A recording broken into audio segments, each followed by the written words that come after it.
Hi guys, I'm Ryan Houston and welcome to my fly tying channel.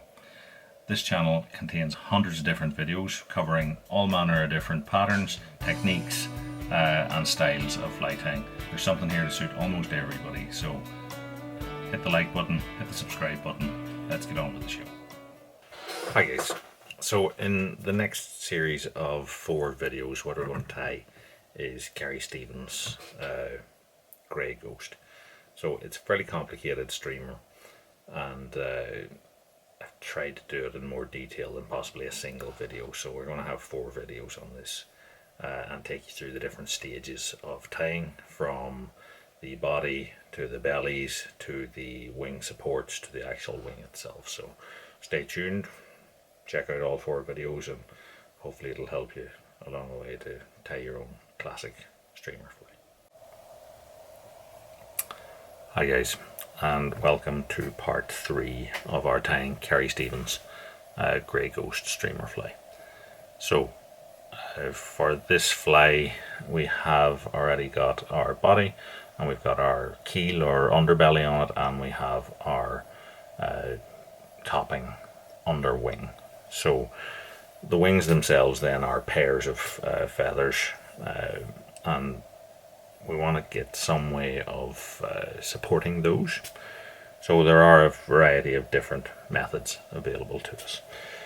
So the first of which is one that I'm not going to advocate, but I'm going to show you. So there are reasons that I don't like it, and that is that we use like a supporting central wing of a bucktail in the colour of the wing feathers that we're going to use.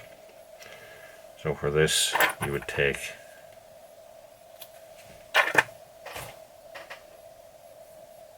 a bunch of our bucktail. In this case it's a light grey. You'd want to keep it inside the length of the hook, I would imagine, for this here. You put that on top, tie it in tight at the front, and then wrap back. That'll help us with our taper, and trim this at the front, and then wrap that down.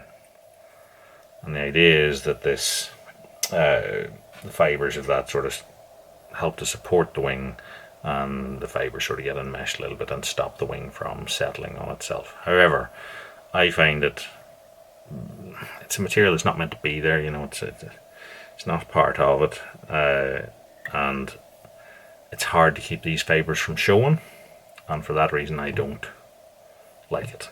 I don't employ it, but it is a possibility. So, but as you can see, even with the wings on here, you can see that there are a couple of fibres will stick up, and to me, I'd notice them, so I wouldn't want to do that. So we'll take that off and go through a couple of methods that I do use.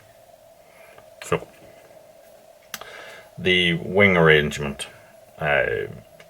obviously it widens out, it has this sort of taper to it, and generally it's going to have some sort of like a plate feather on the side of it. In this case it's going to be silver pheasant, and I like the idea that you use hackle fibres in the colour of the hackles that you're using here to produce a central support that this then lays on the side of, and they sort of blend into each other. So with that in mind, we're going to use grey soft hackles, and there are 2 methods of doing that. So the first one is that we wrap it like a hackle. So we tie it in by its tip, flip that back,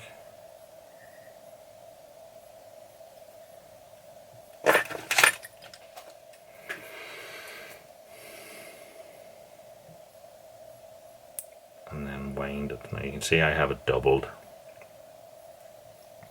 and I have a video on doubling technique if you want to check that out. So I would wrap that on, tie it off, and then just stroke this back, and it ends up in quite a flat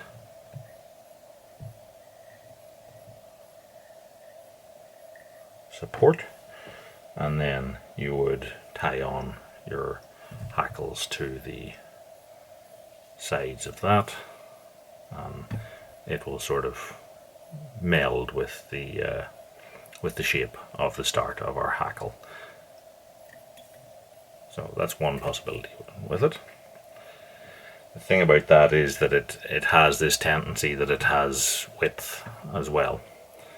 So the other option, the one which I'd probably use most, is that we tie on bunches of this, both top and bottom, like little mini wings and throats. So for that, I would strip off the fluff, and then I would take bunches from each side, sort of matching them up against each other.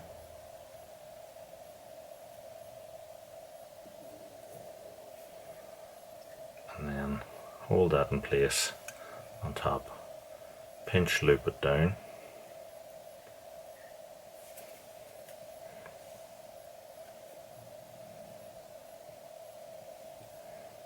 and repeat that on the underside. A little bit fiddly, so you probably want to flip the fly upside down for this. Place it on, lap across,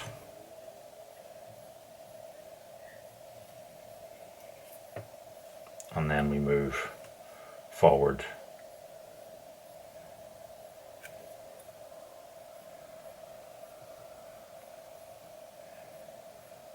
adding bunches as we go.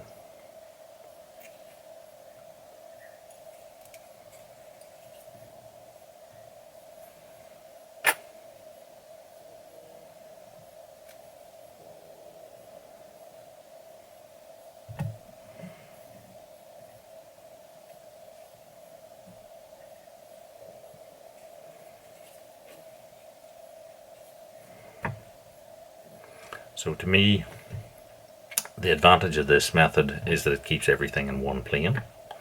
But I find to me it's not just as neat as the wrap, but it does a similar job. So once you're happy with what you've achieved with this,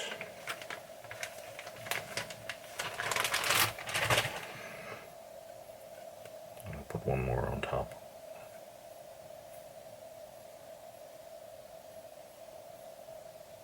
Just pairing the bunches again.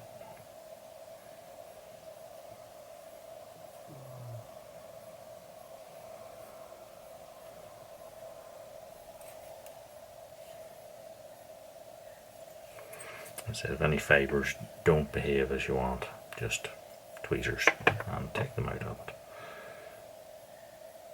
So as you can see, we now have a flat support, and then when our wings go on, it won't interfere with it, and it sort of blends in with both top and bottom set of fibres. You can see it from both sides there. So that is how we create our wing support, and in the next part of the video what we'll do is we'll move on to the actual wings themselves. So hopefully you like what you've seen. If you do, give us a like, subscribe, check out the other parts of this video and the hundreds of other videos that I have on the channel, and until next time, tight lines, and thanks for watching.